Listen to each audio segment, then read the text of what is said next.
This episode of Fight Stories has been brought to you by Absolute Nature CBD, giving you 100% natural CBD oil and CBD oil products. Oh, look, they got soft gels now. Type in the code Goon Squad, save 20% for all of your CBD oil needs.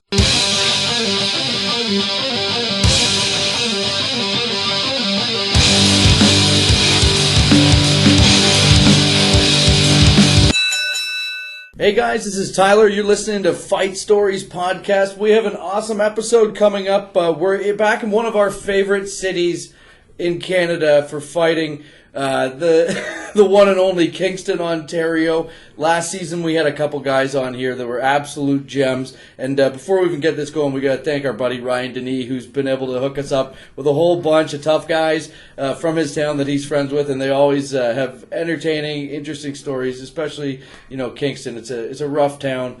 And there's just a lot of characters here. So without further ado, my guest today is Cory MacDonald. Thanks for coming in, Cory. No problem. Glad to be here.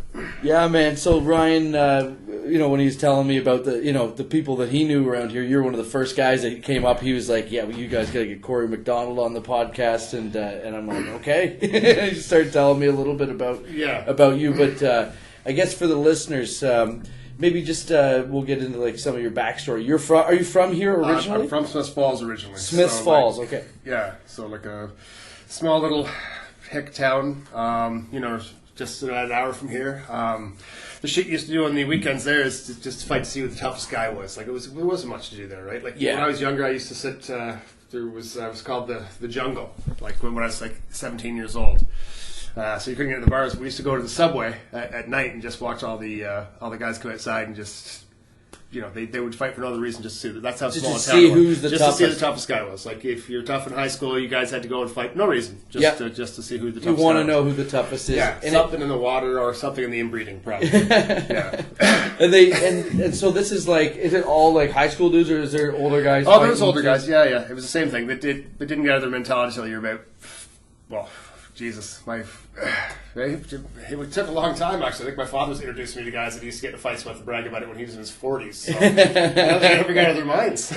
Yeah, and so your dad was a scrapper too? Yeah, he was also an alcoholic, so yeah, we went hand in hand in Smiths Falls. Yeah. And did that, did you see him fight ever? Did you... No, my dad, he got divorced from my mom when I think I was 13 or 14. I haven't talked to him much in 20 years. Okay. Last time I saw him, I threatened to kill him with a bat, so kind of, yeah. Yeah. We're not really on talking terms. Okay. Well, it's certainly, when things like that happen at an early age, or, that stage too, could kind of send you into another direction. Everybody has to have a strong male role model to get into this kind of life, right? Yeah, exactly. But that drove me to be a professional fighter, right? It turned me to MMA and stuff, right? It's a way to get out of all that aggression and shit, and still do it legally and get paid for it. And, exactly. Yeah. And so in Smiths Falls, though, so you're part of this little, ring where people are just fighting for... They would just go. There was no ring. They would just go. You'd be at the bar and they kind of give each other. It was like hockey fighting. It was stupid. There was no reason. It was No, sorry. When I said ring, I didn't mean literally the ring, but just a group of tough guys. Kind of challenging each other. And honestly, I was a skinny kid and didn't really grow into it until later. And I was athletic. I was wrestling in high school, so. Were you taking some lumps then in those fights back then, or were you? How'd you?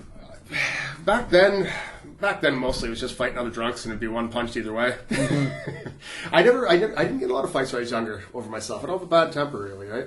Even today, guys will call me on for no reason just because I'm a pro fighter, right? They want to test themselves. But I'll just sit there and I won't fight them. It's stupid, right? I've had an incident where it went really badly outside of a bar, and so I've kind of given up that life, right? So yeah, but yeah, I got jumped at Smiths Falls actually by 3 guys, and one guy died, right? So, so I'm not much for. I'll if you say something to a woman, I'll still smack you in a little bit. But other than you get a code. Yeah. You get a code, and I mean, in that situation, you're leaving a bar, and there's 3 people They jumped you? Is that what? Yeah. Well, what happened is in Smiths Falls, I hadn't gone back in 10 years, right? So in Smiths Falls, another thing we like to do is we like to jump strangers. Yeah, it's just fucking stupid. So yeah, I was there, and the guy came up to me, and he's like, "Who do you think you are?" I'm like, "Here we go. I know it's gonna be, man. I live here." And you're the stranger in your hometown. Yeah, now. and old guys used to work with at the Hershey plant. You're coming up like, "No, man, it's from Swiss Falls. That's supposed to make it fun. That's how small-minded the town is. Yeah, this is how stupid that is, right?" And then I was leaving and trying to find my buddies, and then the three of them followed me out, and then I told them to fuck off. And then as soon as I turned my back, luckily for them, they announced they were going to beat me up. I heard the guy say, "I'm going to fucking kill you," and I was able to turn around and one punch, and he fell down and hit his head, and that's how easy it happens, right? So. Yeah, it really can happen. I mean, a buddy of mine got dropped outside a bar, hit his head on the curb. Like it's that simple, right? It is a fluke thing that happens from time to time, and obviously, you're a good person. It probably weighed on you a lot. Well, it changes kind of. Well, it definitely changes your thoughts of being, a tough guy. Yeah, the outlook is a little bit different. You realize it's much more serious than when you're a kid, when you punch like nothing ever happened, right? You get some cuts. You're young, you're invincible, right? Yeah. You don't realize it until something bad happens, right? Yeah. And so that was. I mean, how long ago was this? Like, almost 20 years ago. I'm 41 now. I think I was 25 when it happened. And had you been fighting professionally at the time? So I had my first. I think I had my first fight by then, but I'd been training. I'd done a bunch of amateur kickboxing, a bunch of amateur grappling. I wanted, so I already knew what I was doing, right? Like, yeah.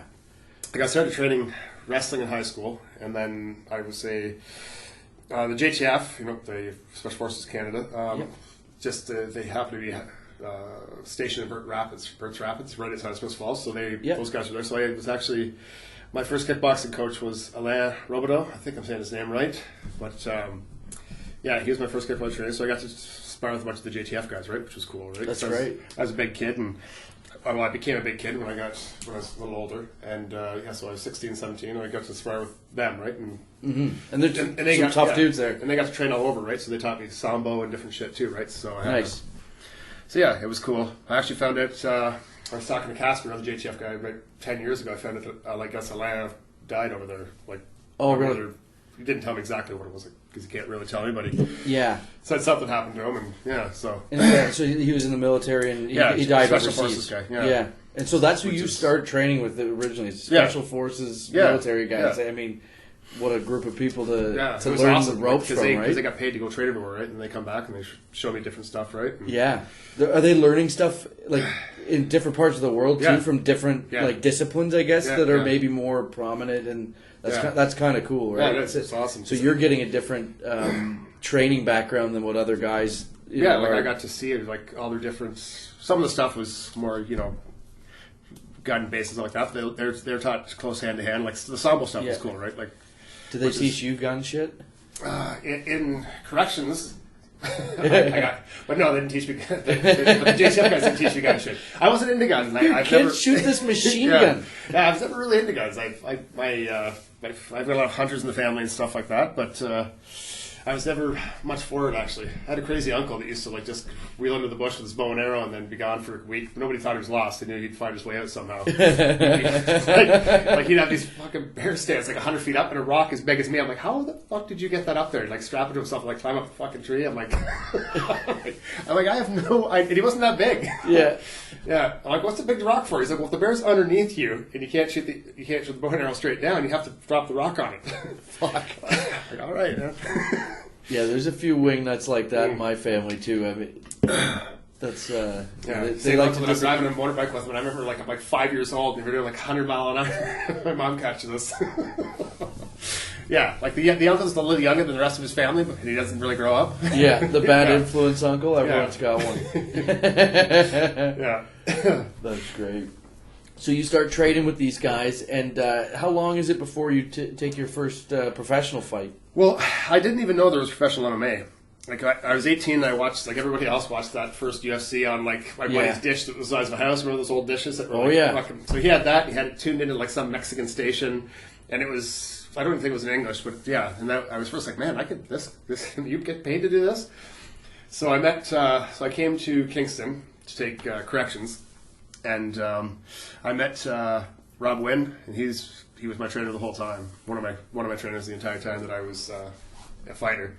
But I met him at a karate / jiu-jitsu school, and I started training with him for 3 or 4 years. And then my first fight, I think I was around 25. I have to look, but I think I was around 25, and I got flown out to Vancouver to lose, like 100% to lose, because it was their hometown guy. There wasn't much Google back then. Like now, it'd be easier. You're the tomato can they're bringing in. Well, it's my first fight, right? And that's what they think. Yeah, what I mean? Like they think that you're. So the guy I was fighting he fought for a world championship in kickboxing. He was like a brown belt under Marcus Soares, who's a very respected Brazilian for jiu-jitsu. So I get there and I'm in the car and I'm like, they're like, oh, do you know about your guy? I'm like, no, I'm like, because this was like 2004. There wasn't as much Google out there back then. So there wasn't as much Google out there. So he didn't get to like see all your fucking guys. That's right. Yeah, well, I mean, that's like, even in hockey fighting, the guys go on hockeyfights.com. They know who they're fighting. They know this guy's a left-hander. They know all this about him. But that was not available. Back to then, I was like, I got like little clips on the internet because it doesn't come up as fast. Right? It's just so much easier now. Everybody's a genius now because you got Google. That's right. Right? So now you hold on. There we go. I'm right. I found it on Google. Yeah, exactly. So you don't know much about any of your opponents back then. So I go there. It's my first fight, so I'm fucking. It's like, so I'm scared shitless, anyways, right? I'm in the west of Canada. It's a hometown guy. I'm cornering 2 of my other buddies too because they came down. They were fighting too. So as I'm cornering, so we all get in the van. And the guy says, "You know your guy?" I go, "No, I don't know anything about him." I'm like, "Oh, he fought for a world championship in kickboxing last year or something." I'm like, "Oh, perfect. I'll just take him down." Like, "Oh no, actually, he's got a brown belt too with Marcus Soares." I'm like, "Fuck, I'm dead." So fight night. I'm cornering my 2 guys, and I guess he's a bouncer at a club.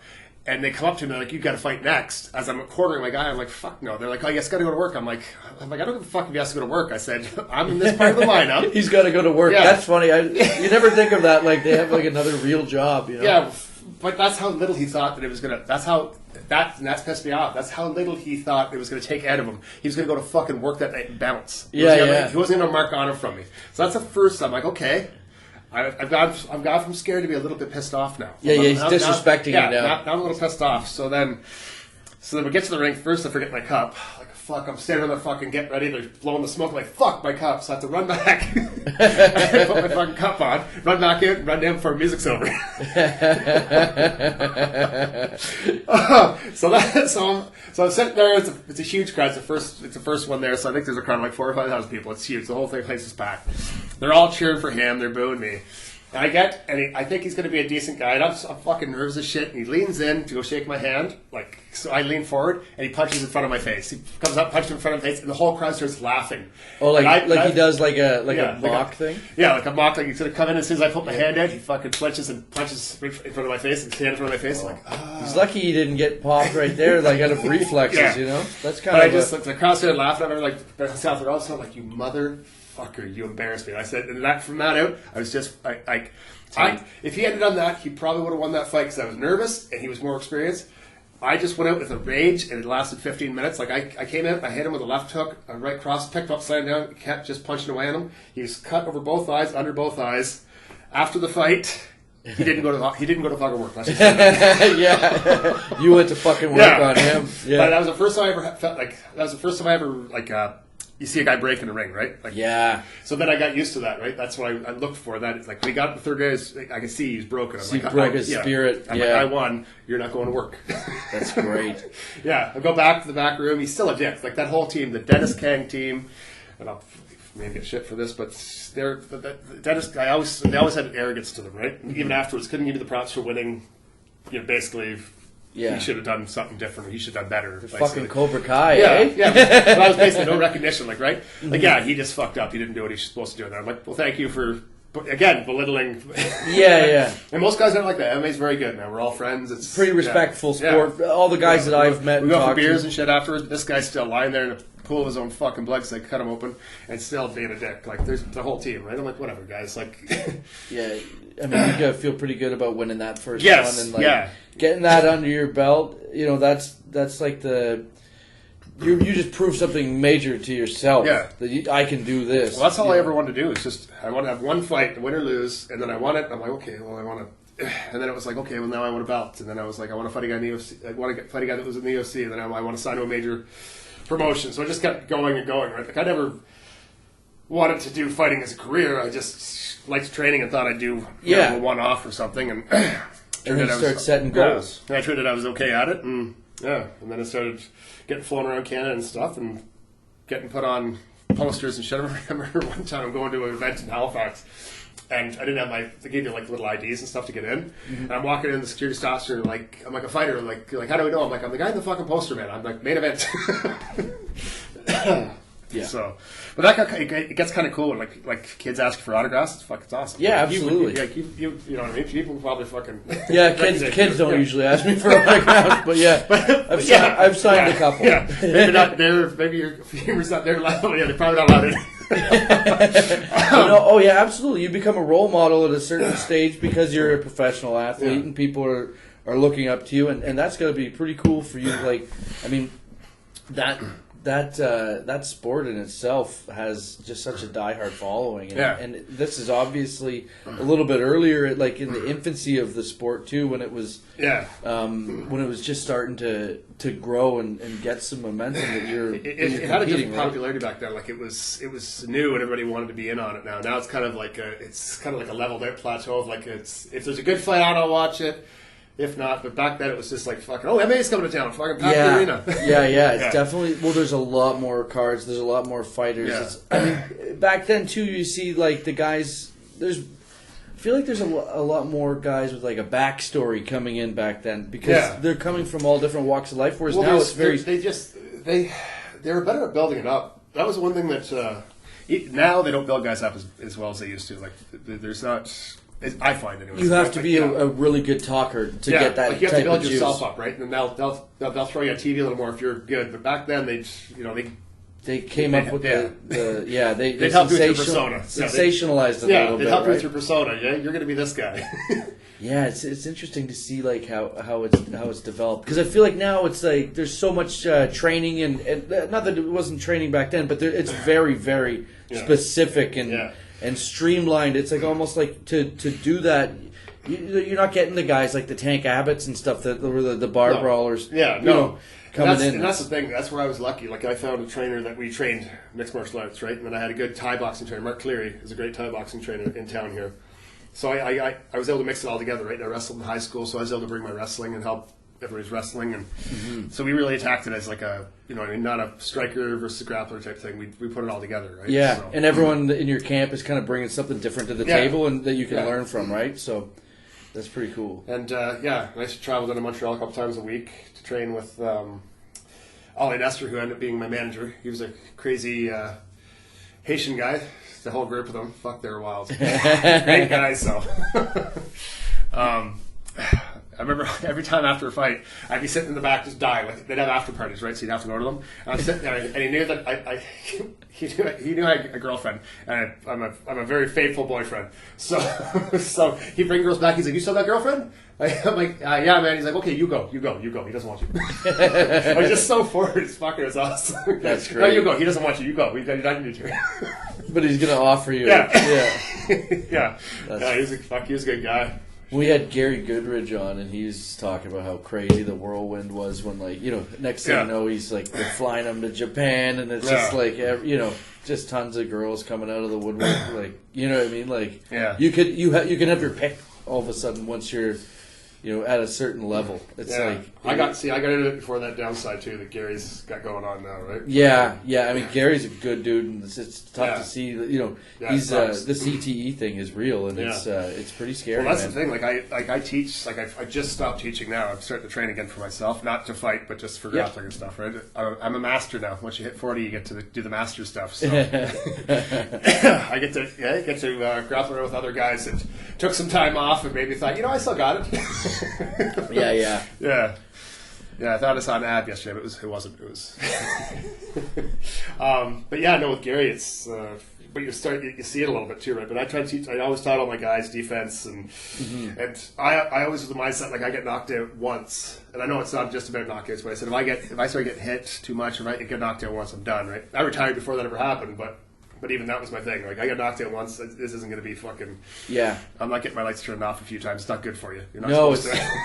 It's interesting. Like, you hear about guys losing their chin. Like, so you get popped a couple times, and then you just can't take the punches anymore. I guess that's that is a thing, right? Liddell was talking about it. Yeah, it's like you get your lights turned off, and then it starts to get easier, right? It's easier to get knocked out once you get a couple bad ones. Once you get knocked out, it seems like your body just gets used to it almost. It's almost like, oh, this is better than staying in that and taking those punches. So I'm just going to shut down again.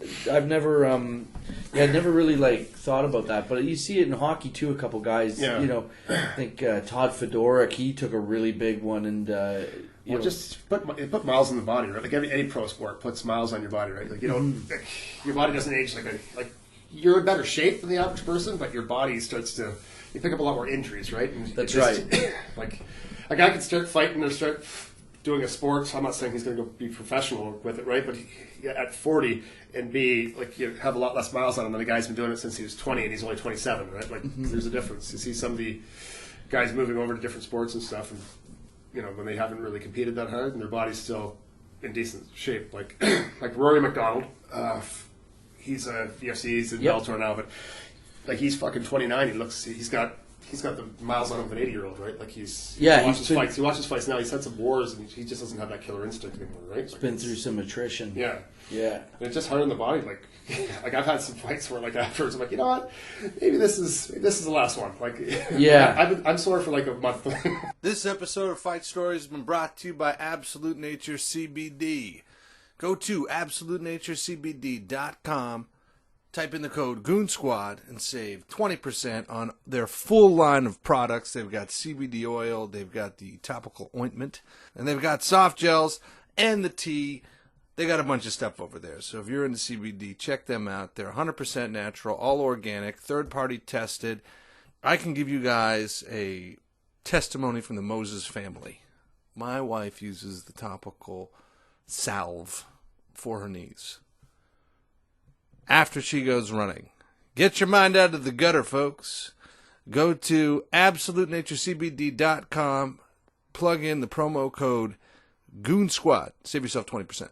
How many fights did you have in your pro career? 14. 14. And what was your record? 12-2. That's a pretty fucking good record, man. That's awesome. Should have been 13-1 decision bullshit. But this is my second fight. I had no cardio. But that I learned from that. I'm like, you know what? You have to climb these sprints. You have to do.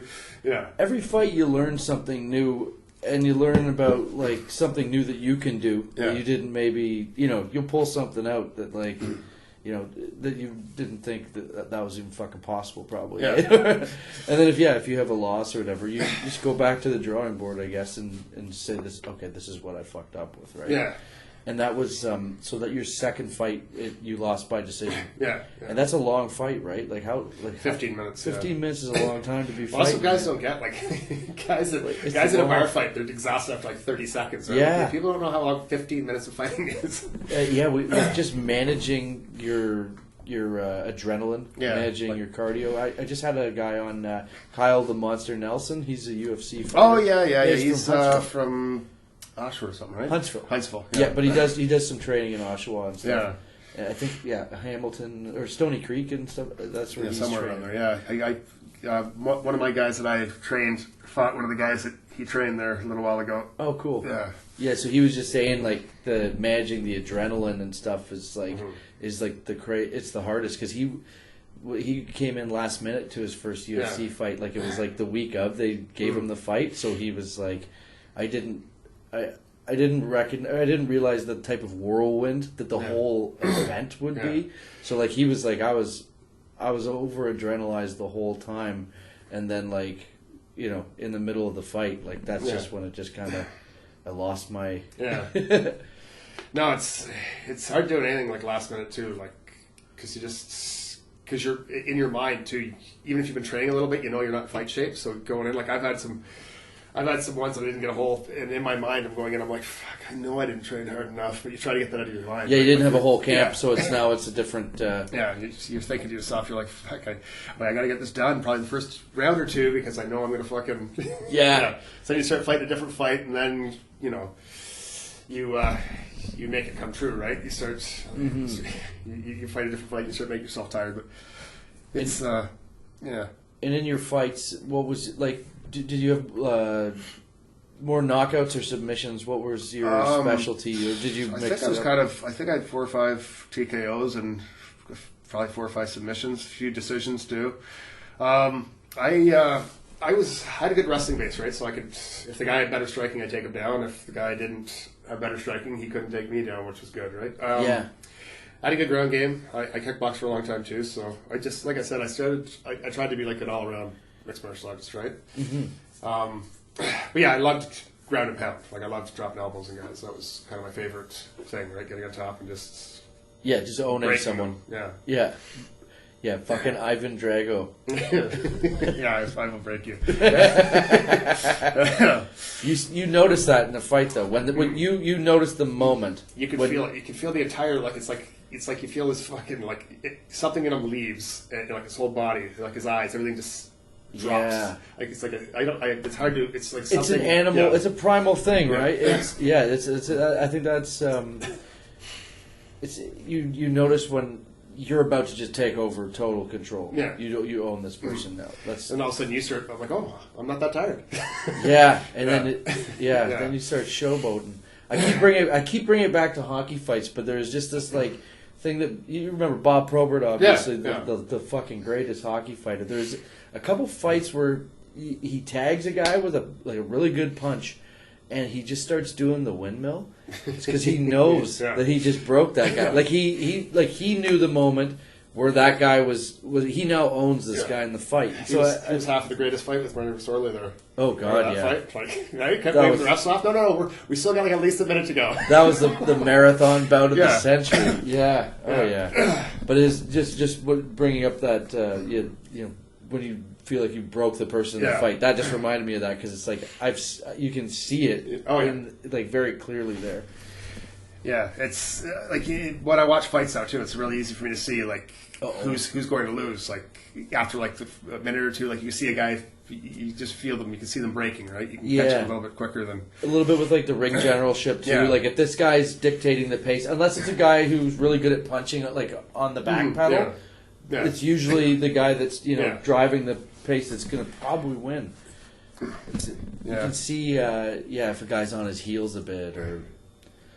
But having been, you just see it in their face, right? You can tell like their body language. Like it's not even them backing up. Like it's just it's the way they react. It's hard to explain. It's just it's a different way of looking at it. Right? Like I train a lot of fighters, and I did for the last 6 or 7 years until I started training for myself again. But when I corner them and stuff, plus I was always more nervous when I was cornering for some weird reason too, right? Like then when I used to fight.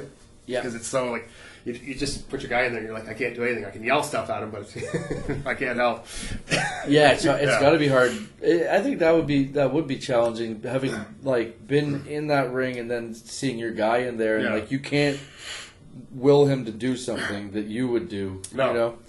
Yeah, it's weird. It's a weird feeling.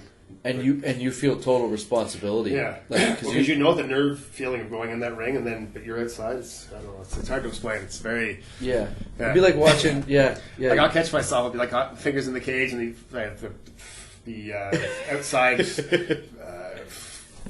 athletic commission there. I'll keep coming up like you got to sit down. I'm like, would you just give me fucking 15 minutes. I promise I'll I'll leave. I've gotten arguments with them all the time. Like I'm telling them to fuck off and stuff. Like they've had a guy behind me just keeps putting his hand on my back now. So, Cory down, Yeah. Cory down. No, it's but yeah, it was good for me. And it's always it's nice to have that background too, right? Because you never feel you're able to go anywhere you want, right? And not really feel nervous. And shit. That's right. You feel comfortable that you can handle yourself in most situations. And I find like most guys that can aren't assholes, right? Like it's the guys that that aren't. They're the ones that want to get in the fights all the time, right? Like, that's what I find. If you know, like you clearly know that you could fuck someone up in a fight. I mean, you definitely know that you've done it. You've beat people up in many situations, but the guys that are like the guys that are out starting shit are definitely the guys that are they're not fucking trained. There's very few guys that are. There's very few times. Even like I bounced at a bar after I received my release from corrections. And there's very few guys that watch Fight Night Side all drunk being like, God, you guys can throw. Actually, it's been never. Yeah, I mean, throw alcohol onto that fire. Yeah, throw alcohol in there and what you think you look like fighting is a lot different. Go watch bum fights. You see Apollo Creed and Rocky going at it. Yeah, I see bum fights. Go watch bum fights a couple times and then reevaluate the situation. So when you're bouncing, are you getting into any do you have a lot of challengers? I mean, no, I was always pretty good at talking. Like I said, I never really get into. I've never really. People probably say that that's a lie, but I feel like I've never really gotten into fights for myself ever. It's always been somebody said something to a girl that I know or I'm with or something, or I've started something with a friend of mine. But I usually just open and slap somebody, right? Open hand slap is a great fucking move. Like if you slap them right fucking the chin, right side of the chin, right in the neck, they'll go down the same as they won't go down like a knockout. They'll just be it disorients you. They'll be disoriented and like Kevin Costner in The Bodyguard. Yeah. There's something about an open hand slap though that really sends a message to a guy. It says first of all, if you slap me, I have to fight you. As a man, I have to. I don't care if I fucking lose. But if the guy doesn't fight you, you fucking just you just ran his show in front of everyone. Usually, like most of the time, I'll slap and I'll go down and then I'll get up and I'll say, okay, just see that was stupid. Go home. And then they're looking at you. You're a pretty big guy, man. Like they probably can tell. After being slapped down to the ground. Yeah. If you go down from a slap too, going down from a slap. That's that makes you reevaluate where you're at.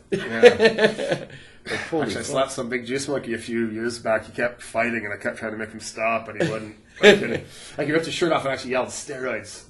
Did he? Because somebody said something to him. He's like, "Yeah, steroids, bud." Ripped his shirt off. I'm like, "This guy's just not going to stop." So he grabbed him by the throat, and I kneed him in the head, and he fell down. And I thought it was over, right? And then he got up and tried to get in a fight with somebody else. So I'm pulling the guy that he's getting in a fight with back, and I turn around and a buddy of mine who I won't name is drunk as fuck and trying to throw a punch at him. And I see the punch coming in, and he punched the guy in like the belly. He wasn't going for a gut shot. He just couldn't find his head. So I ran down. I run over and I break it up. And is this when you're bouncing? No, this is just after. Just out having a good time. Yeah, and he fucking. I said, "Man, I told you to fuck off. Just knock it off. Just stop it." And he turned to me and he puts his hands up and I'm like, I've had enough. And I just fucking slapped him on the side of the neck and down he went and fucking. And that was it. That's fucking hilarious. And this is in Kingston. So this is. Yeah. Yeah, this town has no shortage of. Just street brawls. Yeah, just fucking morons, really. When I was young, I used to be an angry fucking kid, right? You do stupid shit, but like once you hit 22, you should probably. I think you should probably get past that, right? Because it's like 21, like there's meaningful birthdays, right? 16 you can drive, 18 you're an adult, 19 you can drink in Canada, 21 you can drink in the States. Every birthday after that's really meaningless. Yeah. I mean, to a male, I mean, like, what's a big celebration? How am I even 22? Yeah. That should be the at your adolescent kind of. I'm going to show how tough I am. I always liked in high school when guys used to fight other guys because I liked their girlfriend. I think the girls would be like, "Oh my god, I can't believe it! Just dropped and fucking come get me." Yeah, you beat my boyfriend up. It's the most caveman, but it's like a primal caveman thing. It's like, oh, I can kick that guy's ass. What's Cindy doing with him? I can fuck that guy up. Like that's exactly what every guy thinks. You know what I mean? Yeah. You think you're gonna go up and just punch that guy, and the girl's gonna jump on you. That's what everyone wants. A guy that has a basic understanding of how society works. That if you beat somebody up, the woman is yours. Sometimes it works. Yeah, that's perfect though, because it just showed you that girl is not worth it. Oh, buddy, one of my if that's her draw to you, she's not worth it. Oh yeah, one of my buddies got beat up. He was with this girl after the bar. They met at the bar there at Mcdonald's or something, and what the fuck happened? I guess that he got into a fight. He was just shit talking this guy, and the guy fucking beat the fuck out of him. And the guy took his wallet, like took all his money and shit, and then. My buddy Dave, I'll name his name as Dave. Everyone knows Dave. He's a fucking moron. I'll have to have him come on and tell the exact story. But he's like, come on, let's get out of here. And she's like, no, I think I'm going to go with him. Like, well, he didn't have his wallet either, so he had no money. Money. He had no draw. He had no draw. Got his ass kicked. He had no money. She's like, I'm going with the winner.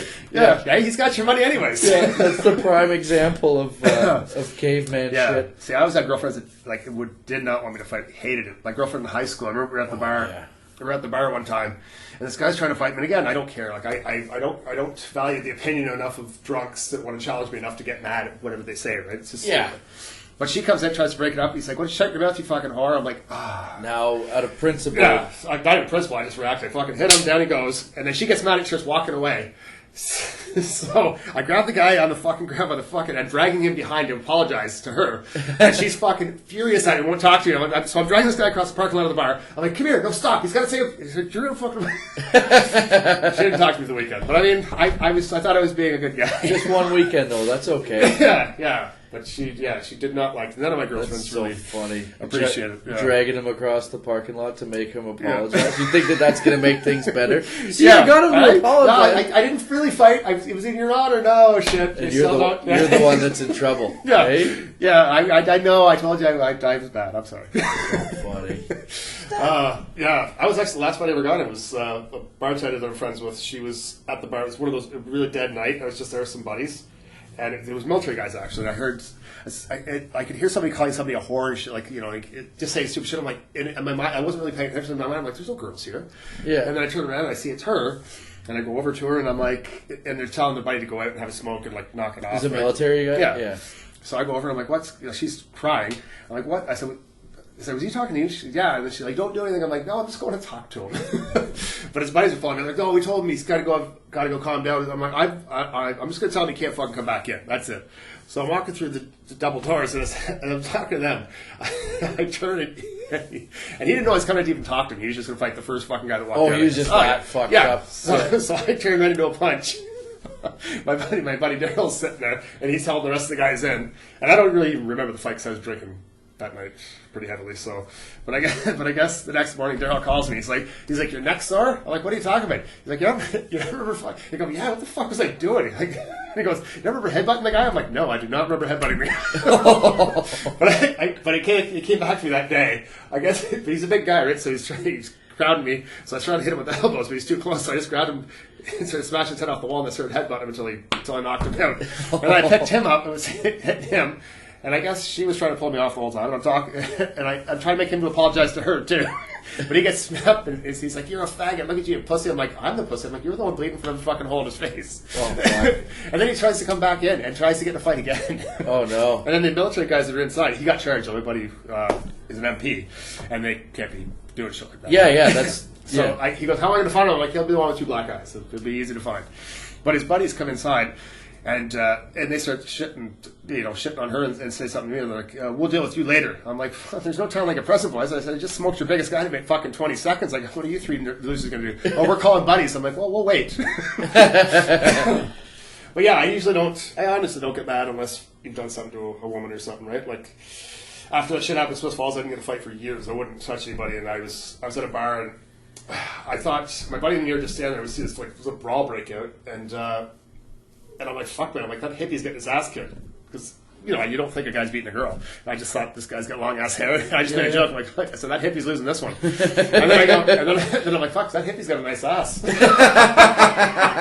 then this girl pops up, and this guy's hitting her. His buddy comes over and hits her with a fucking pitcher. Holy shit. It covers her. So then, and this guy's fucking huge, right? So I start running at him. You ever watch that movie On Back? With the guys doing all that On Back? It's like a Philippine movie. Guys jump through tires and all this stupid flying stuff. Okay. My buddies are calling me On Back afterwards because the guy fades back in the crowd and he goes, I run up and jump off a guy's shoulder and hit him and drop him. And the guy that hits her with the pitcher is sitting there yelling at my buddy. And they're getting an argument, right? And I'm talking, it's like movie timing. I'm walking down towards the bar, and somebody slides it up, not to me, but just slides an empty pitcher to the fucking to the edge of the bar. And I grab the pitcher as I'm walking by and just crack him right in the side of the fucking head with it because he hit the girl. Shit, yeah. I'm like just a glass one or plastic? Plastic one. Okay, yeah.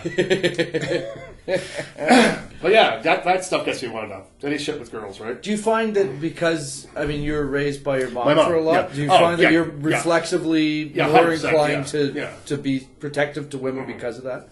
I think that... Well, that was, I think that, it was a Christmas Day thing with me, right?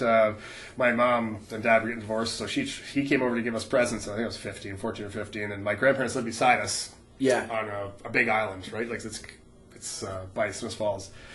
And there's like 30 houses on it. It's not like that kind of island. It's a big, smaller than Wolf Island, but big. So there's not really a point to the story, but it's like Christmas. My mom goes over and because my dad was a drunk and didn't actually own anything, and the divorce, she owned his van, so she tried to take it on Christmas. Not the best move, but so my mom is trying to get his van. I guess he pulled her out. She slept and fell. And I'll give my dad one thing. He was a drunk and a piece of shit, but he never actually put his hands on her, right? And then that one time we pulled her out, she fell. My mom comes home, she's crying, so I overreact, trying to kick my grandparents' door in. And my grandfather opens the door and he's yelling at me, and I'm like, set my fucking father out. So then I go home. That's his parents? Yeah.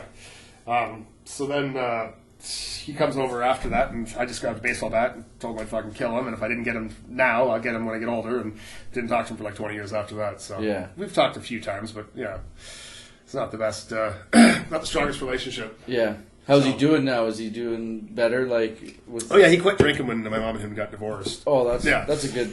Well, he quit drinking just before that, and then got caught cheating on her, and that's why they got divorced. Yeah.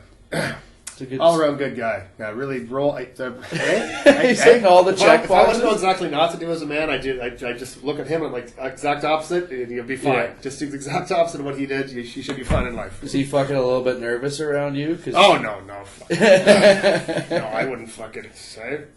Nothing I can do now. He's like 70. Oh, yeah. Yeah. If I could get 40-year-old dad around, then maybe, but... yeah, maybe go out into some fucking mud puddle somewhere. Yeah. I forgot to ask you this. When you had that incident in Smith Falls, did you go to jail for that? Or no, I wasn't charged. It was a self-defense thing. There was like 1,000 witnesses, man. I was trying to blow them because I knew it was going to happen. Like, I was just fucking, guys, there's no reason for fucking this. Like, it's 3-on-1. You don't need that. Yeah. Like, you're fucking, like, just this stupid fucking mindset that you died over what? You fucking, like, and then now you get to put that on me. And then you got to carry that with you. Thank you for that. I really appreciate it. And was this before you were in corrections? No, it was during. So that really helped with my corrections career too. Yeah. Well, no, but I couldn't. I wasn't allowed to be on the ERT team or anything, right? Because they thought that it doesn't. It's what it is, right? Yeah. So the corrections thing. How long did you do that for? 12 years. 12 years. I saw some interesting people, like your Bernardos and your. Yeah. Yeah. Did you ever talk to? Oh yeah, I worked at SEG. He was a model inmate, man. Couldn't ask for a better inmate, Paul Bernardo. Yeah. Just quiet, yes sir, no sir. Colonel Russell Williams there, the other weirdo. He was bad at the start. He thought he deserved respect, but then you call him Private Rusty enough, he understands Oh, yeah. that this is how life's going to be. So yes sir, no sir is the best way to go, right? Like you're a fucking rapist and a murderer. You don't get any special treatment in here just because you flew the queen around one fucking time. Yeah, exactly. Yeah, I was pretty mean to the rapists and the child molesters in there. They don't. Yeah. They don't deserve a lot of your respect. No, they're in jail Yeah. they're in prison for a reason, and Yeah. it's not because they're because they're good guys. Yeah, like we used to have an advocate that come there all the time and give a shit all the time until his daughter got raped, and then all of a sudden he's not an advocate anymore, right? Like people are so removed from it. That they An think- advocate for inmates. For yes. inmates, And for- then his daughter got raped, and then all of a sudden he realized there's monsters out there. Like some of these people are just bad. Yeah. They're not going to get better. No. It's been proven. Fucking Put 'em study in a after dark study. fucking hole. Yes, you need I always said you need bad men like me to keep bad men like that from your door. That's what you like. That's it. That's it. It's because there's people that aren't going to get better. The psychologists in there will say the same thing. Like they're not getting better. And for our American listeners that may not understand, they might not know who Paul Bernardo is. Paul Bernardo is one of the most notorious serial killers. Yeah. Was he- Him and his wife, Carla Homolka. Carla Mocha, killed her sister. Raped and killed her sister, cut her up, and then two other girls, and I think the fourth one got away. I'd have to Leslie go over- Mahaffey and Kristen French, and the third one got like. It was just really sick. And then there's video. They videotaped it. Like how she cut a deal before they found the videotape. Yeah. They call it the deal with the devil. Is what it was. And she's out of prison now. She lives in Quebec. She has a fucking nice little life going on. She's got a family. I think. It's fucked up. She's got a fucking family. It's so fucked up. She was so complicit in the crimes. Like she was like an equal participant, but they wanted to get him so bad that they did a deal with her, and then they found the fucking tapes were like in like the ceiling. Or like whatever. they couldn't rip that place apart. Yeah, they should have It did a found little that. police work. Like, One come on. fucking toss of one toss Yeah. of that place. They should have found those like tapes. you didn't check the fucking ductwork. Like Are you? where everybody hides their shit. Yeah, it's insane. Yeah. And she's free today because that and he'll never get out. No. He will never get the out. fucked up thing is guys fucking are pen paling in there with all these fucking hardcore fucking guys. Like coming up like, hey, do you mind if I write you? Like, why would you want to write this guy? He killed He's a killed and raped sick fucking 12, 14, 15-year-old girls. Like He was a Scarborough rapist before. It's crazy that they had him in questioning because he perfectly fit the police the sketch. Yeah, because he was also the Scarborough rapist, right? Yes. He's fucking grabbing chicks in the park and shit before that. That's right. Yeah. So when he was believed to be the Scarborough rapist, they let him go. Like he was able to talk out of it. And the thing I always find fascinating though is how the fuck do these people always find each other? You always find these like duos and shit. Like how do you bring that? If you're sitting around the dinner, you're watching your Netflix and chill, and you're just like, so honey, what do you think about just kind of raping your sister and killing her? Like, no, I'm just joking. I'm just joking. Yeah, unless you're into it. How do you bring that up? Hey, unless maybe. Yeah, how do you fucking bring that to the table? You know, like holy shit. Or how many times has it been brought up and the couple's been like, okay, I think we should break up now. Oh, I know. And the other thing is we've mentioned Colonel Russell Williams. Colonel Russell Williams was one of the highest ranking military. Yeah, like flew the Queen, I guess they said. Yes, he flew the Queen. He was the top guy in the Canadian military, basically. And used to fucking break into women's houses and put on their underwear until he decided to go too far and killed a couple of them. Yeah, fetish burglary. So the reason I bring that up is, you talked about them already, but Bernardo and Colonel Russell Williams, there's a theory. I don't know if they prove this or whatever, but they went to the same school. They were competing against each other for rapes back then. Apparently, they were both at U of T at the exact same time, University of Toronto. Which this is just kind of a side thing. They could have been. I think they disproved it, but who knows? Yeah, that's sickos run together. Those guys are fucked, man. And so you have to. These are the people that you're facing every day at work. You have to have some sort of I guess civil. Not really, eh? You got. I don't. It's a profession, but yeah. So no. I never put hands on a con that didn't deserve it ever. And if I came to your cells because you did something wrong, you threw shit or cum or something on a fucking female ops. They do this. This is what people don't get. Yeah. They do fucked up stuff like that. They'll throw you shit on you. They'll throw fucking comic women. They'll fucking try to grab them. It's nasty. I left one. Do you want another beer? Yeah, sure. Why not? Fucking yeah. So you get it when you start working there. How old were you? 21. 21 years old is pretty young to go in and start and be around these type of monsters. I would say, like it's and they're not. They know how to. They don't know where to pick their opportunities and just stuff like that. Like what I was going to say. A newer female officer just relieved me for lunch, and I used to work at Disciplinary Seg, right, for all the total scumbags and the fucking degenerate rapists. So and stuff. where was that? Disciplinary Seg. Disciplinary. Yeah. Yeah. For all the real degenerates, or the ones that just did something bad, but it also held a lot of the ones that just couldn't really be in population. Mm-hmm. So she comes down and relieves me, and I'll come, and I just, you ever get that little, I should go back, something's not right. I'm just about to go to lunch. I turn around, I come back, she's going to walk up the stairs. I'm like, where are you going? She goes, cell 8. I'm like, cell 8? And then it pops in who it is. It's a guy that never leaves the cell, fucking violent rapist. Every time a woman comes, he's stuck at the door. He took his opportunity. He said he's going to throw his garbage out, right? The guy hasn't left his cell to go to the fucking shower or anything in years. It doesn't... So I come up behind her and I hide. So it's just her open the door. As soon as he comes out, grab the throat, slamming against the wall. I'm like, I know what you're... Because he was going to go grab her, right? He's come out, fucking fired him against the wall with the throat. I'm like... He was trying to rape her. Like, oh, yeah, because he saw she was alone. Oh, wow. And you're not supposed to open the door when you're alone, whether male or female, but she's new and is about to fucking... I go, where are you going? She goes, I'm gonna go crack the door. He's going to throw a garbage. I'm like, you don't fucking do that. I go, what cell? And then I'm like, okay, go up. Because I figured if it was, I'm like, I'll just show you what's going to... But I want to show you what's going to happen. She needs to... Yeah, she needed to feel the fear that this is a dangerous place and that these are manipulative fucking psychopaths, right? Yeah. And so these are the people that you're dealing with at 21 years old. And, like, that's very young to be...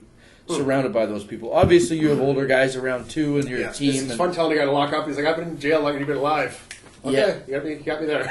It's true, right? Yeah. And so this girl obviously got a real fucking rude awakening there. Yeah. Because I could have been a lot ruder. Oh, because I could have been gone for fucking half an hour while she was being raped. Right? That's right. So, yeah. It's fucking scary, and these. I mean, you really, really have to. These people, the guards have to be really trained very well to truly know the type of people that they're dealing with, right? And that doesn't come from that doesn't come from the training, though. It comes from being there, right? Yeah, it's an environment situation. It's a situational thing, right? And that's why they have to respect. That's why you have respect for time in, because that's unless you're a totally useless officer, they have something to give you, right? Some kind of knowledge. So, was there ever any situation in the prison where you were fearful, or like you were in like a compromised situation where it was bad for you?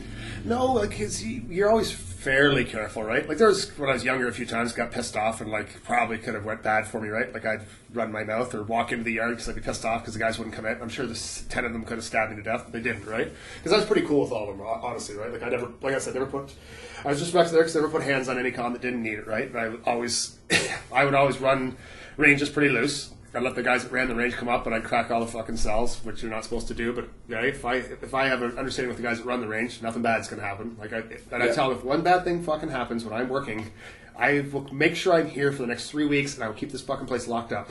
Yeah, go nowhere. So the dudes that run the range are basically just like the top dogs the guys in their hierarchy. The guys in the gang that run everything, in their hierarchy, and you just have a relationship with those dudes, and they kind of keep shit a little bit more. Not controlled. even just an understanding, right? Yeah, that's what I mean. You guys do whatever the fuck you want, but nothing fucking. Right? Beat up a guy at another time when I'm not fucking here. Do your shit. You can all be out. You can all play your fucking cards. You can all make your food. Because you're supposed to be 8 out. I just crack the fucking ranges and go nuts. My boss would come in one time because I got. The thing was, the guards used to always say, it's always good to have Cory there, you just have to wake him up and find him.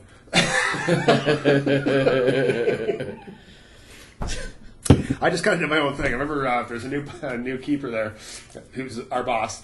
And I came in and it was like 7:30. He goes, "You're late." And there's a whole bunch of people in the check-in hall. I'm like, "You're late." I just kept walking through. I'm like, "You must be new here." Everybody in the background starts laughing.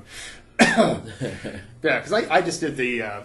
they kind of gave me a little bit of free rein because I just did kind of the shit that they didn't want to do. Yeah. So, right? I was what I was, right? I knew I wasn't progressing through the ranks, and I knew that at some point I wasn't going to work there anymore. Yeah. Because I was going to get fired at some point. Why did you feel that? Well, I knew what I was doing. It was morally, in my mind, was right? Like, if an inmate beat up a guard or threw cum on a woman, a female officer or something like that, yeah, I'd smack them around. You're not allowed to, but I would, right? Yeah. So, yeah. Fuck them up. Yeah, but not even bad. Like, just fucking... Just a tune-up. Just a little fucking slap or a little, you know what I mean? Send a message. Yeah. Nothing crazy, right?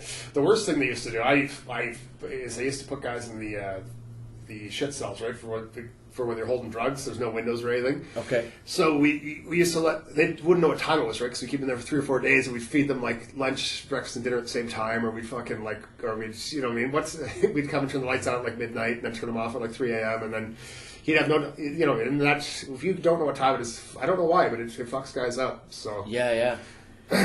It's just like... So it doesn't have to be, but yeah. Next time, maybe keep your shit in your toilet. Exactly, and not fucking... For being a fucking savage. Yeah. Yeah. Not jerk off and fucking throw it in the first female officer you see. Then you won't have to sit in this fucking cell with no lights for fucking 4 days. Mm-hmm.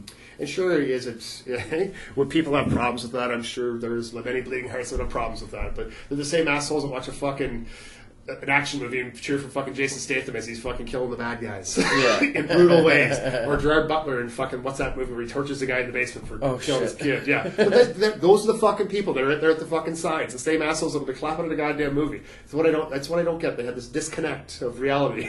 Yeah. They want to herald who they perceive are the victims. Yeah, but it's like everybody wants to virtue signal, but everybody really the world's really full of apathy, and everybody just wants to pretend that they're these virtue signaling empathetic people. A new thing. It's this new. It's a new phenomenon. It used to be the religious right wing that was the big virtue signaling people, and now it's the fucking social justice left wing.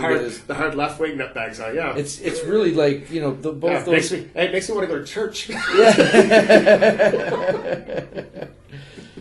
So obviously you got fired. No, they let me retire. Can you tell me about this? Oh yeah. It's fuck. I've already been charged. I've already done my time. So yeah, you got to tell me about this. Okay. So how do we start this? Okay, so I come to work that day, and I hear that something's happened to there's an incident, right? So we all rush up and pull the guy off, and we bring him down, and I hear that he assaulted a buddy of mine. So then I go up and I see the video, and it's premeditated because there's a bunch of guys, they all come in and they all watch, right? The guy go by, and they all watch the guards come on, right, to do their walk. Yep. You see the inmate come up, he's not even man enough to do it face-to-face, right? So he comes up behind and fucking just sucker punches him, right? My buddy almost drops, falls into the fridge. The other guard should have been fucking closer anyways. He's too far down, right? We get lackadaisical. That's the problem, right? Yeah, because it's every day you're there. Yeah, so he was too far apart. He got there not too bad a time, but could have been. But luckily, buddy didn't. He's kept conscious, and I was able to fight him off a little bit until the other guy came, and we all rushed up. And so I go down and see him because we have a hospital inside the jail, and he's concussed, right? He's all fucked up, and so I know it's set up. So I go in there and tell everybody to get the fuck out.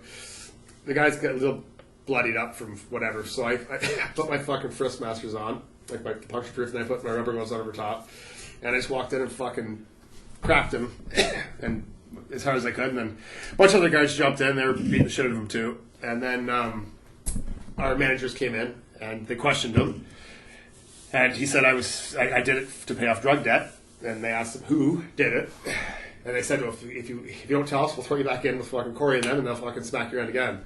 And he told us who it was, so I went up, grabbed the guy, brought him down, and we saved 6 guys. Fucking, we beat the shit out of him too. And then the first guy, we probably went a little too far because he kept fucking passing out, so we sent him to the hospital. And the doctor's like, that's not a normal use of force. So then it starts getting... So all of our managers that told us to go do it, the managers that told us to go get the guy, they all started fucking running for the hills, ratting us out and saying, oh, we couldn't stop them. And I'm like, you lying motherfuckers. You've had me doing this shit. Because the team costs money to come in and grab a con, right? Yeah. 6 guys will come in on time and a half. Cory, could you go get this con? Yeah, sure, no problem. I just grabbed one of my buddies or something and half the guys that worked in Segworth were on the team, right? The extraction team. So one of them would come with me and we just go grab them, right? and then they'd save themselves a couple $1,000 in overtime. They knew what I fucking did. They they're just cutting.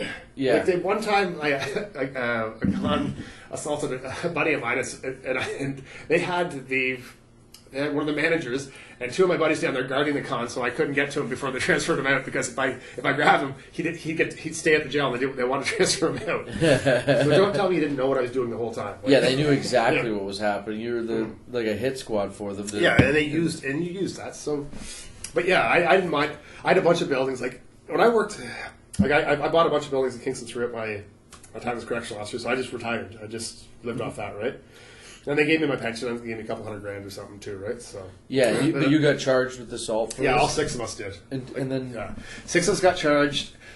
There was 2 options: either I lose my job and don't contest it, never try to come back, or we all lose our jobs and we can contest it, and we probably could all get our jobs back, right? Discipline, we get fined and a whole bunch of shit. But one of my buddies was having a kid, the other one had kids, and fucking they just bought a house. So I'm like, I don't care, fucking, I know it's coming. I told them the very start, I'm like, I'm done. You guys all keep your, I'm gonna take it. I'm gonna get fucking fired, 100%. They fucking hate me. They can't wait to get rid of me. They didn't like you then? No, they liked me doing some of the stuff every once in a while, but they also didn't like it because they knew that it was gonna. They knew. We both knew. It was a we PR nightmare about to happen. Yes, we both knew that this was going to come to a bad end. Yeah. Yeah. Was there like a lot of press about it and stuff too? Did you I decided a thing where I couldn't talk to the press to get my pension. I couldn't talk to the press. I couldn't. But the press was were they talking about? Yeah, it was in the paper and stuff. Yeah. But like I said, these fucking same people with their comments and this and that. The first guy I beat up has killed 3 inmates. He just killed another inmate in jail because over drug debts. That's all he does. He's a fucking piece of shit. He's a piece of shit, and he attacked a fucking guard that has a family, and the only reason he didn't is because he wanted to pay off his drug debt. He's this piece of fucking shit. The other guy that paid him was a scumbag. Yeah. Beat his fucking pregnant girlfriend and tried to burn his mom's house down. So he doesn't have a mom that cares about him. He's a fuckhead. He got out and attacked his girlfriend again and tried to put her in the hospital. He's back in jail now. These guys are fucking scumbags. That's right. You have to understand, these are the guys you cheer for to lose in the movies, you fucking morons. Yeah, yeah. Don't sit there and shit on me. Yeah, exactly. They're like, oh, well, there was 68. It wasn't supposed to be a fair fight. It was a fucking message, you morons. Yeah. He didn't fair fight my buddy. He jumped him. Yeah, he needs a beating. So you get a beating. You don't get a fair fight. Yeah, it's not. Yeah, we're not going to the fucking. You want to square off with me, mother? That's no fucking problem. It wasn't a fair fight. It was a message to the other fuckheads that is okay. That's right. No, I totally see where you're coming from. These guys don't. They have not bought themselves the honor. It's very animalistic there, right? Like it's very like you have to treat it like that, right? Like well, they are fucking animals because they cannot fit in society. Yeah. They're in jail because they're. And this is KP. This isn't normal jails. This isn't normal guys. This isn't normal guys that did normal shit. These are all fucking like. It's Con Air. But these are all your high needs, low functioning fucking rapists, child molesters. And not every one of them. Not every one of them. There's overflow where there's guys that are just in there for doing their stupid gang shit. I'm not saying fucking crime's awesome, but just shit that you do because you're fucking lower economic class and you fucking made the wrong decisions. You make the wrong fucking choices, right? Yep. And you keep making them, so you end up at KB. It's for guys that don't learn. It's also for pieces of shit. That's basically yeah. So we'd have entire ranges of fucking kitty diddlers and stuff, right? Like so. Fucking weird, eh? Yeah, like we have guys that fucking kill babies through sexual acts, and you're telling me I can't. You're telling me that that person has a mother? Stop it. Just stop it. Yeah, I mean, it's a fucking sick underbelly of society that you're dealing with, and that you are privy to. That these other people have no idea. Yeah. Oh no, people don't know that. People do not know the fucking what is out there. They don't understand the how depths of the depravity. Yeah, you know what I mean. If they fucking spent fucking 20 minutes with this person, they'd be fucking running from the fucking hills. There was a guy that started Corps, walked in, the rank smashed up, fucking took his uniform off, handed it in, and walked right the fuck out the door. For 1 day in corrections. Not for me. Just because it's too fucked up. Yeah, the guy came in, just smashed the con smashed the window, and they started going nuts. He's just like, nope. Not for me. I'll do something else. But it is. You have to have a certain mentality tonight. Like there's a lot of guys that really get affected by it too, right? And they bring it home and they drink. Yeah. Like I had outlets, right? And plus I was disturbed before I got there, so I was really a fit and fine. Yeah. This is. I have a buddy who's in corrections, and he was saying that like it was like maybe his first week or something, but like. The guys are trying to fucking get to him. They're trying to razz the new guy, and but there was a guy that he went to high school with that was in there, and I guess like whatever, like the guy said something he let it be known that he knows this, like the guard, and so the other guys all fucking backed off. I guess he must have had some pull in there, but just he's like fuck, like it was a little bit fucking disturbing, like people trying to throw you off like that. Oh yeah, but, I mean every fucking day. They'll offer you like to bring shit in and stuff too, right? Like I've had guys like, what's it going to take? I'm like, you don't have enough money for you to bring any drugs in for you. What about women? And I'm like, if you think that I'm that ugly, that I can't get better women than I've seen you pull in here, then I'm. Have you seen anyone get like murdered in there, like in like a?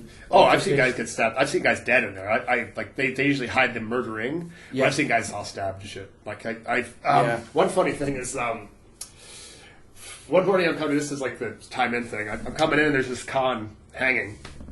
And everybody's freaking. They're all running around, just coming from the morning shift, right? Have himself at midnight, and they're all running around there. I'm like, I'm like, whoa!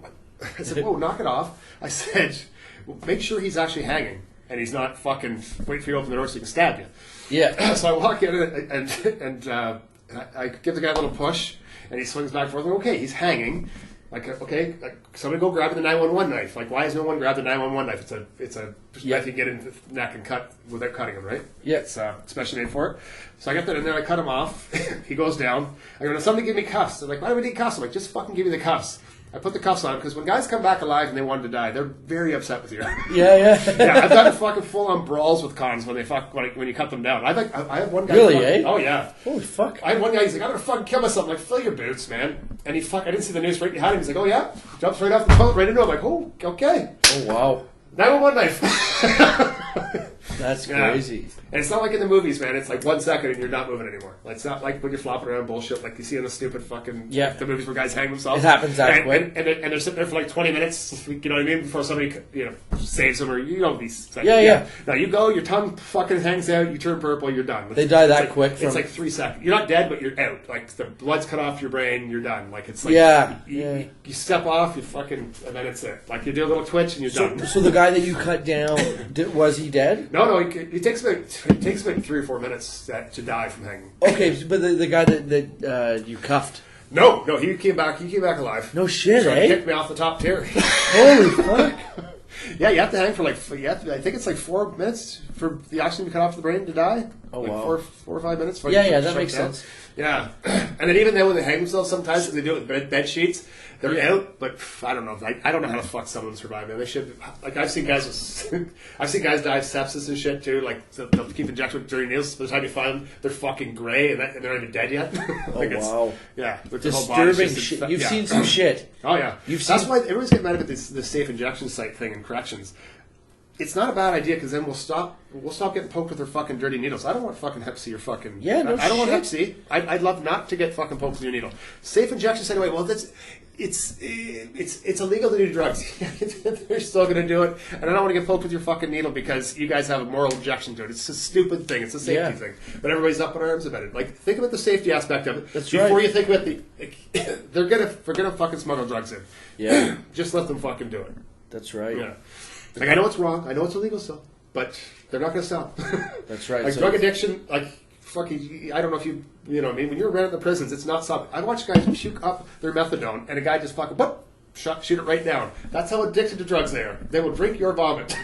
That's fucking crazy, man. Yeah, and the methadone's half gone in that vomit. You're just hoping to get anything off of his puke. Like, that's how fuck. So you think these motherfuckers are going to stop? Yeah, you're going to treat them? They're in the worst place in the world. This is not where they're going to knock off drug addiction. This is where they're going to pick it up and go full steam. Fucked up, eh? Yeah, it's just such a whole other ball of wax. Like, I couldn't imagine being involved, like being around that. Like the stuff that you see and then the stuff that you bring home. You know what I mean? Like, that would be hard to turn it off. Like, it takes a certain type of person. No, I've got a lot of buddies like I know a lot of guys like the booze a little bit too much. Well, is there like a PTSD thing? They finally have PTSD here like they do in the States, right? For first responders. Yeah. A lot of guys are taking advantage of it because that's just what government workers do, which is shitty. But but it is the nature of that. I mean, I couldn't imagine. Yeah, because there is some fucking psychopaths. That, yeah. But you get used to pepper spray being there because you always get pepper. Like whenever there's a fight, somebody always comes right at the end and just covers everyone in the pepper spray. Like someone from like your team. Some guards. Yeah. Yeah. Like fuck. I think you're damn wrestling like fucking. Oh, perfect. That's not helping anything. It's not gonna, Thanks, Doug. We had this huge con. He used to fight us every time he came out. So finally, my buddy, he had a stutter. It was awesome. The con messed off on him, and he's like, "What did you fuck yourself?" And the guy's like, "Oh yeah, see what happens when we open this door." I'm like, "Okay, fuck it, this is it." Like, so, there's 4 of us work down there. We're like, you know what? This time, let's just open the door and let's just fucking send a message. Destroy this guy. So I tell him to get on his knees. I know he's gonna fight, but fuck, man, he was fast for a motherfucker that weighed like probably 250, 260. Like, I'm talking spin move on me. I open the door and he fucking spins as I'm reaching down past me, and he's chasing my buddy that stutters. My buddy's trying to back pedal, and he's swinging at him. And I'm running behind him to jump on his back, and he stops, pivots, turns around, and fucking and throws a hook at me. I'm like, fuck, man. So I catch him, we're down, and I'm trying to hold it. And the motherfucker's guy's mouth wide open over my dick. And I'm like, he's trying to bite my fucking nuts. Oh, no. Oh, yeah. Luckily, he's got a bit of an afro, so I'm able to grab his fucking hair, and I'm pulling him back, and I'm hitting him. And he's pulling off my mace. Oh, no. With the one hand to spray me with it. And then the other 2 guys come with the batons, and they're trying to get him off. And my buddy, what the fuck with the stutter too? Fuck, what did he say? It's like, you fuck like that asshole. He sprayed him in the face. I'm half getting my nuts bent, pulling off fucking, and just fucking terrified of getting my nuts bent, laughing my dick off at him behind me, stuttering and spraying him in the face. Oh, that's so funny. Oh, fuck, man. We had some, like, there's some funny stories. There was some, fuck, we did some stupid shit. Like, there was one inmate that, he was just a very over-entitled guy, and he was also a child molester and shit, so I used to fuck with him all the time. And his shower's right across from his cell, right? So I'd go in there and touch all of his shit and go through it. He's like, you can't do that, and fuck guys, you can't read my personal things. Like, I'd touch his fucking, like his, all his, whatever the fuck it was, that was his ceremonial shit, you know, just to piss him off. And, because I just really feel like once you've killed and raped a child, you no longer have any of your normal rights. It's just me. I don't know if that's popular opinion. Yeah. No, I agree. But I'm fucking with all the stuff, and I'm going through his papers. He's like, "You can't read that. I'm a published writer." I'm like, "I've never heard of you." And he goes, "I read her a pseudonym." I'm like, "Oh my god, I was so embarrassed. I didn't want to ask, but I was just reading all this, and I thought my favorite writer, Dean Koontz." I said, "Fuck you." Just believe this clown. Yeah, I had to fucking believe my name was Roy Rogers too for the longest time. None of the cons would tell me. He's like, "I'll find your name." Like, they'll never tell you. It's Roy Rogers. Yeah, but yeah, the getting pepper spray all the time came in handy too. I did real estate for a little bit as an agent because I wanted to buy some more properties for myself. Yep. Because yeah, I had nothing else to do. And that was the reason the reason I bought all the properties too is my first day in corrections, I walk in, there's these 2 60-year-old guards wrestling with this fucking con. Well, I thought they were 60. They were like, corrections doesn't age you well, right? With the drinking and the fucking everything else. So they were probably like 45 and they're half dead after wrestling. I'm like, yeah, you know what? I don't want to do this for 25, 30 years, right? Yeah. It's an honorable job, but it's not for me, man. It's a freak show. So, so I got into real estate. So we're at this charity bowling tournament. I can't remember what we're raising money for, but I'm with one of the guys I work with, and it's a Wednesday. He's like, I want to go downtown, our fabulous hub here that you've visited. But it's a Wednesday, so there's nothing going on. So we bounce from all of them, and I'm just about to go home because I live right in behind there. Yeah.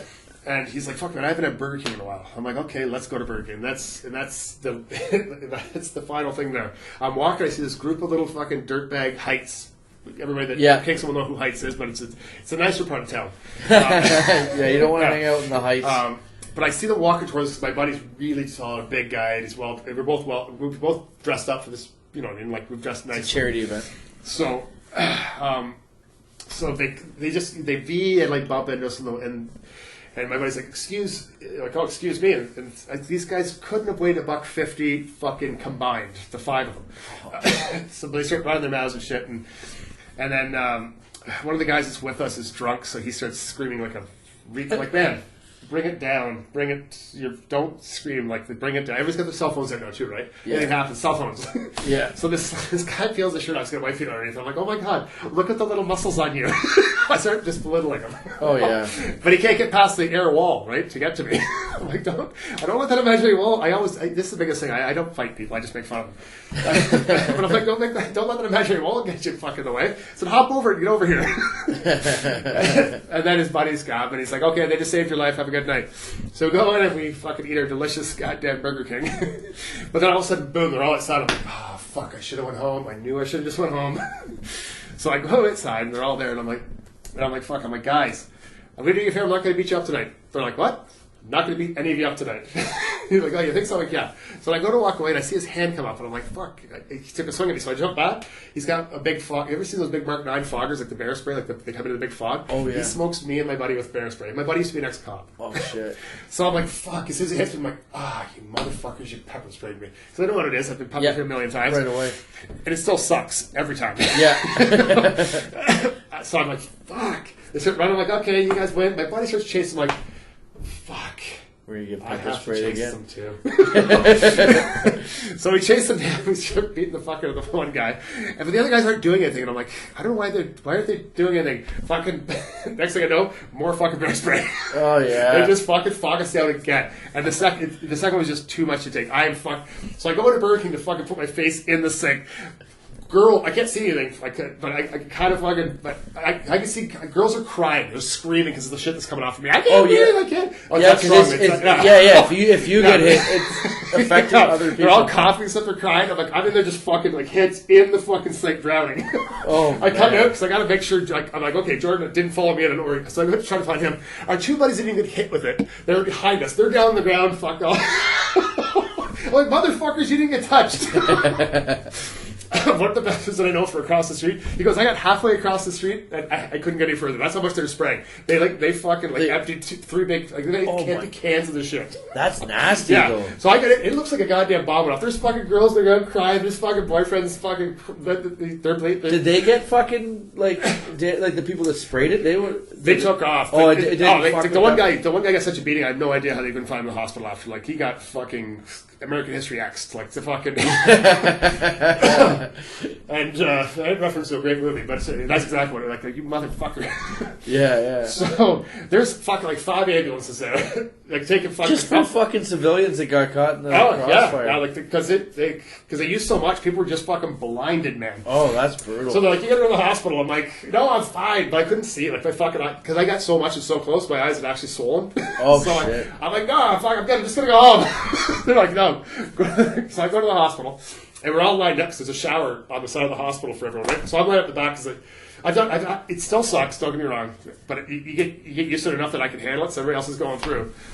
So then I get in there, and the nurse is like, drop your clothes. I'm like, fuck, I had a nickel for every time a woman said that to me. But no sense of humor there. No sense of humor at the hospital. Yeah, they don't think it's fair. So I'm in there showering, and the woman knocks like, oh, somebody needs to go back in because they start burning again. I'm like, okay, I would have been fine 2 minutes ago, but I've let the pepper spray that was on my head go down to my groin area, and there's no way I'm getting out of the shower until it's gone.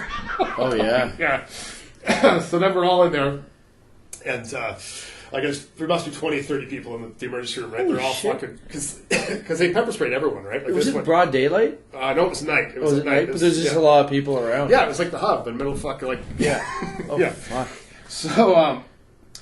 So I'm just fucking around, like, I'm just making jokes. And the nurse comes up, and I'm like, I got a serious question for you. She's like, what? I'm like, am I going to be able to keep this base? She said, what are you talking about? I'm like, well, I just don't tan well in the summer. I feel like I've got a good, solid base on me right now because I was burned all right. I'm like, she said, what's wrong with you? I'm like, I don't know. My mother has never been able to figure it out.